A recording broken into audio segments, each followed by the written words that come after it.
L'École supérieure d'administration, d'économie, de journalisme et des métiers de l'audiovisuel ESAE offre de nouveaux challenges pour l'année universitaire 2023-2024. Étudiantes et étudiants, parents d'élèves nouveaux bacheliers, ESAE, c'est la garantie d'une formation de qualité à des conditions très avantageuses. À Gbedjromede, à Papa, à Boumekalavi et Parakou, inscrivez-vous en administration générale, administration du travail et de la sécurité sociale, trésor et finances publiques, impôts, diplomatie et relations internationales, journalisme et métiers de l'audiovisuel, gestion des marchés publics, planification et développement local, sciences économiques, sciences juridiques et toutes les filières des sciences de gestion. ESAE vous offre des bourses, demi-bourses et de réductions pour les premières inscriptions dans toutes ces filières. Waouh! En licence 1, 2 et 3 et en master, bénéficiez jusqu'à 50% de réduction sur tous nos sites. N'est-ce pas génial? Infoline. ESAE Gbedjromede, 3e rue à droite en quittant le carrefour Le Jador pour la BIBE Jéricho ou au plus 229 90 93 65 21 98 98 14 00 à Kpakpa au plus 229 52 88 33 33 à Boumekalavi au plus 229 52 88 44 44 Parakou au plus 229 52 46 12 12.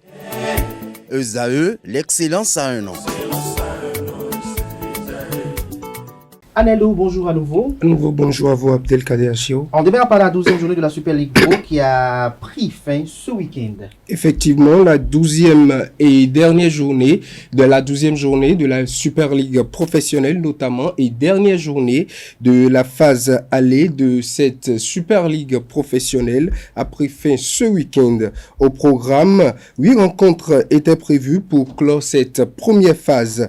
Aïma Football Club a connu l'échec à domicile 0-1 face à Dynamo d'Abomey. Coton Football Club renoue avec ses bonnes habitudes, notamment une victoire 3-1 face aux Cavaliers de Niki. Par contre, Dadje Football Club, leader du classement à l'orée de cette 12e journée, courbe l'échine à domicile 0-2 contre 2 face aux Dragons de l'Ouémé. Banigansé s'incline à Cotonou face à l'AS Cotonou, notamment 1-0. L'Autopopo également courbe l'échine à Avrancourt face à Sobemap Football Club 1-0. Damissa fait la bonne opération face aux Requins de l'Atlantique 3-0 à Ndali. Espoir Football Club et la JSP notamment se séparent sur le score de 1 partout. 0 partout par contre entre l'association sportive du port autonome de Cotonou et l'AS Takonais.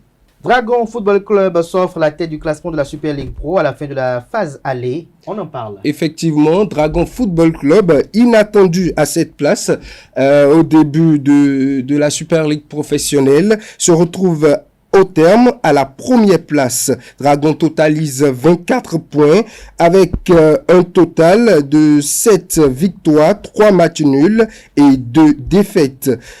Dadja Football Club vient à la deuxième place avec un point de moins, notamment 23 points. L'Autopopo est troisième avec 22 points. Banigansé, quatrième avec 22 points également. Coton Football Club arrive à la 6e position avec 20 points, laissant ainsi la 5e place du classement à Dynamo d'Abomey. Sobemap loge à la 7e place. Les Adjakalolo sont à la 8e place avec 17 points. Cavalier de Niki, avec un point de moins, se retrouve à la 9e position. 10e, Espoir de Savalou avec 15 points. 11e, l'AS Takonais avec 14 points. La GSP se retrouve à la 12e position avec 13 points, juste devant Damissa Football Club à la 13e position avec 11 points. Aïma Football Club et l'Association sportive du port autonome de Cotonou viennent respectivement à la 15e et 14e position, laissant ainsi la dernière place aux Requins de l'Atlantique, 16e avec 7 points. À présent, on s'intéresse à la première édition du Café Environnement Sportif qui s'est tenue samedi dernier à Cotonou. La première édition du Café Environnement Sportif en prélude à la Journée mondiale du sport pour le développement et de la paix a eu lieu ce samedi 6 avril 2024. Cet événement qui s'est tenu à Family Zone à Védoucor a rassemblé un nombre important de femmes sportives autour du thème environnement et sport, quelle implication pour la femme sportive. L'objectif de ce café environnement sportif est de rallier les femmes en général et les sportives en particulier aux causes de développement durable, de la paix et celle environnementale.